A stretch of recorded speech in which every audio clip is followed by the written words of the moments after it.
Hi, and welcome to VFX Tutors. I'm Josh, and in this tutorial we're going to be continuing with creating our chain.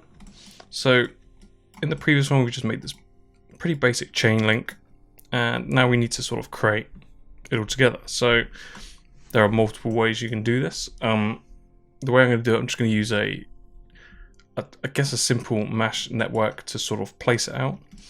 This won't be the final sort of rig for it, but it's good to so we can sort of see how it's looking. But yeah, we'll do it the same way when we actually get around to rigging it, but for this case we just want to see how it looks. So I'm actually going to get my links, and I've got them all merged as, I've got one link merged as one and the other one merged as a separate one, so I'm just going to call this inner link. It's called geo,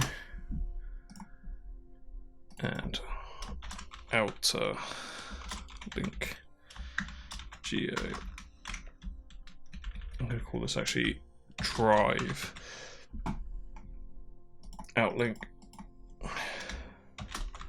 because we'll probably have another one where we'll do it with the chainsaw links, but for this is just the powered drive. So because we're going to use the mesh network, that locator should be at the center. So let's create another locator, just double check. Yep. Just gonna freeze my transforms, delete all the history on that, and center it. And that should be at the center already. I'm going to do the same with this, and snap that to the center. And I'm going to freeze the transforms. So at the moment they're just on top of each other. Sort of on top of each other. They seem to have shifted. Let's freeze the transforms and make sure just cool.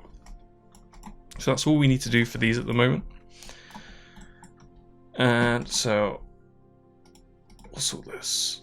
Okay, so let's unhide our chainsaw. These, let's control G, drive sprockets GRP. Let's put that under the chainsaw because we resized this. So what I want to do first is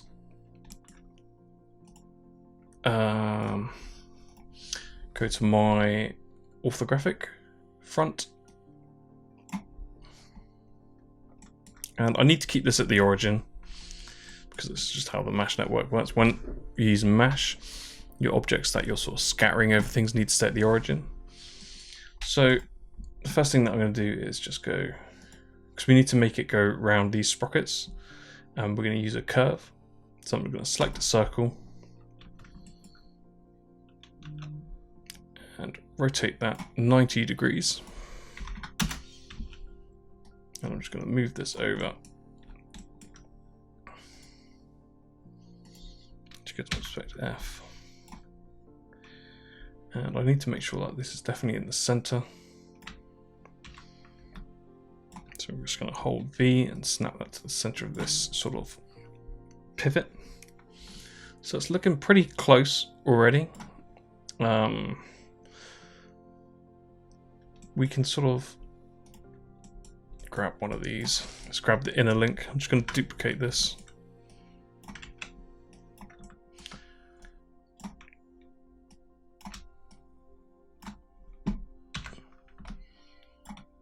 And hopefully our link should fit.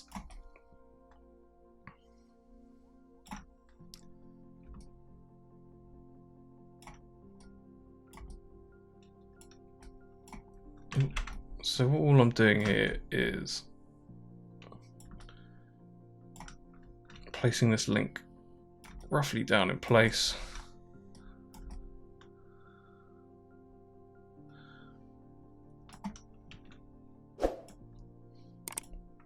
And because I know that the center of everything's centered to these points, so I need to make sure at least this curve, let's put my wireframe on, is meeting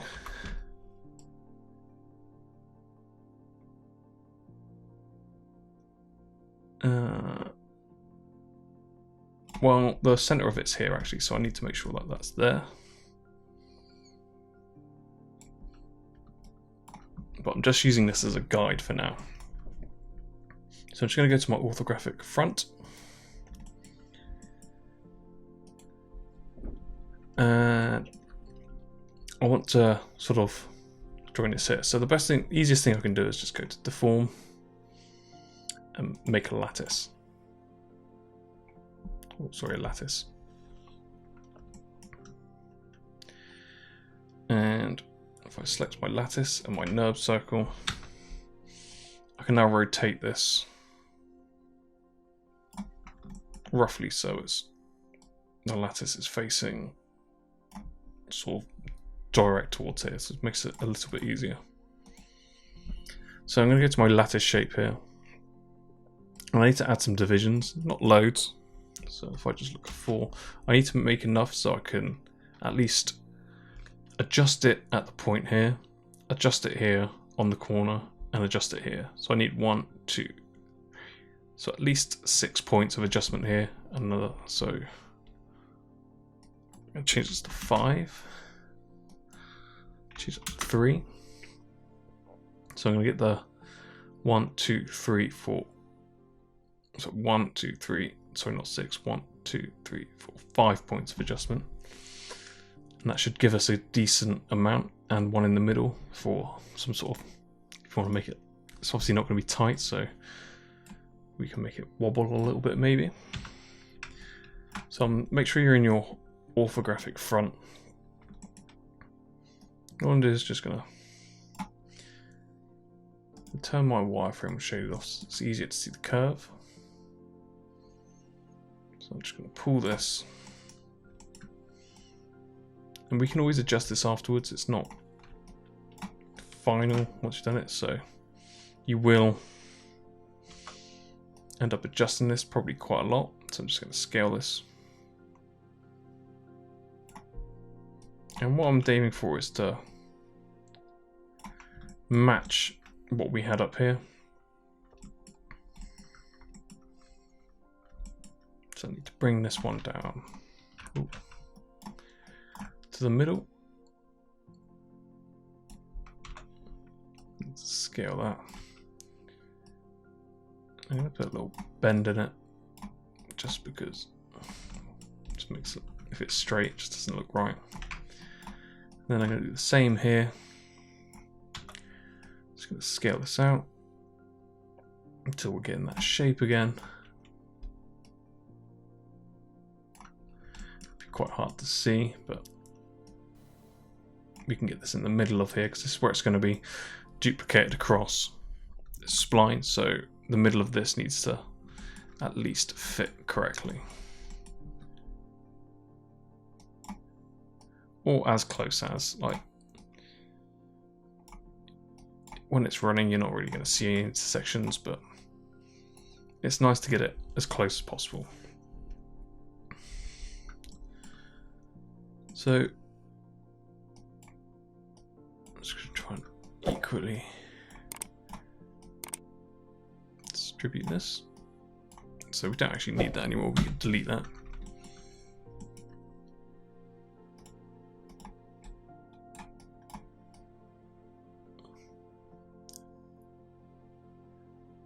So the slack depends on which way it's going to rotate. I'm not going to be too anal about that, but anyway, moving on. So we've made our curve, we've made it roughly fit round.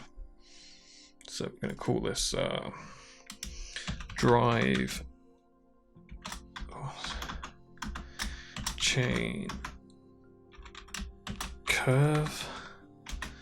So we're going to need this later. At the moment, we're kind of just going to block it out and see how it goes. Cool. So we've got our objects, we've got our outlink and our inner link geo. And if you haven't used mesh before, we don't actually need our image plane. We can just delete that. It doesn't matter. It's quite useful. It's really good for what it is basically, but I don't know the ins and outs, so I know just enough. But anyway, what I'm going to do is, because we'll probably do this a different way. I'm undecided yet, but yeah, let's just go straight to our mesh. So I'm going to go to mesh here, and if you just select create mesh network, this makes a mesh network straight away from, I don't need to be in that view anymore, I can be in perspective, and that makes a mesh network straight away, and it makes a repo mesh. So you have to decide now whether if you want it as instances or repro mesh. If you want it, I'm just trying to think what would be best. If you have it, obviously instances are going to be a lot easier on the sort of the amount of poly count. Obviously the instances will be much less, but because we're doing a chain, it's not going to be a huge amount. Either way, we can redo this at any time. We still need, ideally we'd need to UV this first anyway, so this is more of just an idea. We'll do this probably again once we've UV'd it, but this is a good test to see if it works. Cool. So when you make your mesh network, it instantly hides it, so it's still there, but you'll need to smooth it if need be. Cool. So it's always good to name it your mesh network. Drive chain out link.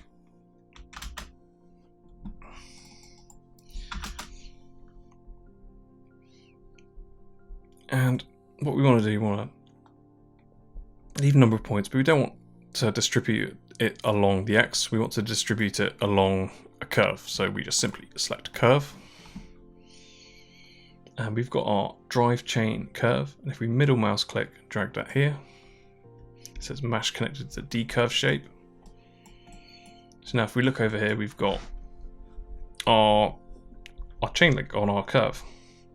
And you can see it's following it nicely, it's just a little bit gross. So I'm going to change my step to 1. So 1 will do a full revolution. But you can see our spacing is a little bit off, so we need to go to our distribute. And what I like to do is if I just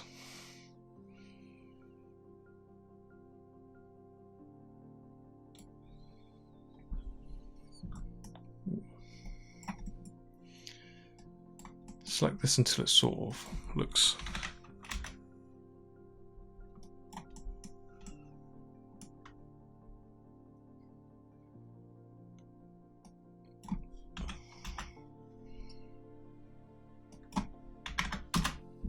we want it so it basically looks like it's on top of each other.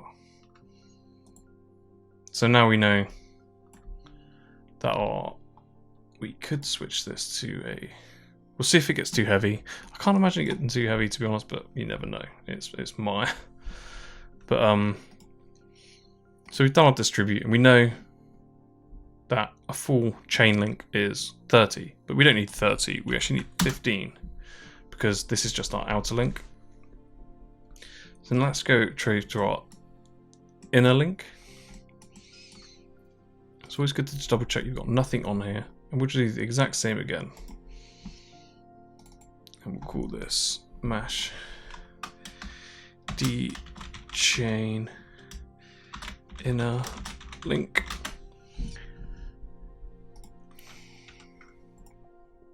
And we're going to do the exact same thing. We're going to remove our X, go to our curve, add a curve node. And we'll just select curve, then we'll just do step 1.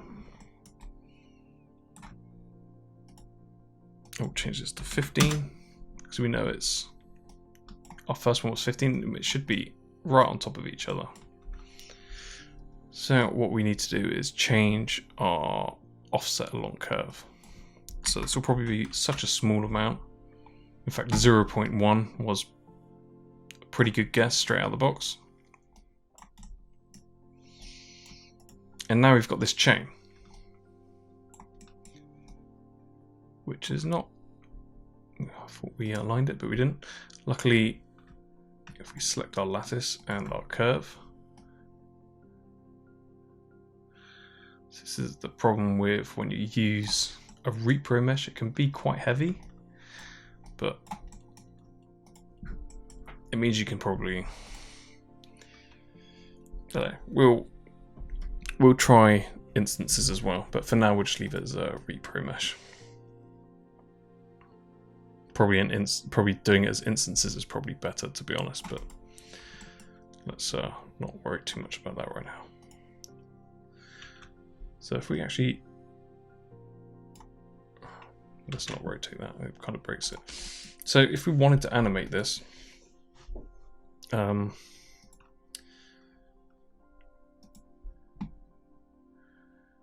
we have our offset along curve and our animation speed. So we can play with this a little bit later, but we're just blocking it out for now. And we'll probably redo this as instances depending on what it's like when we actually need to texture it. Cool. So that was a pretty basic. We can actually probably, like, you can keep the lattice on there because if you keep it on there, you can adjust it slightly. Let's try and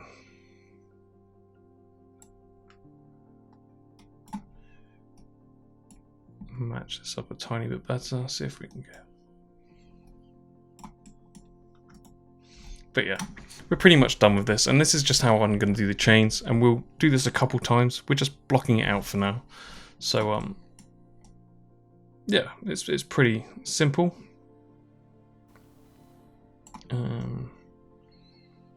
Yeah, we're pretty much done. So if you enjoyed that tutorial, hit that like button and subscribe for more like this.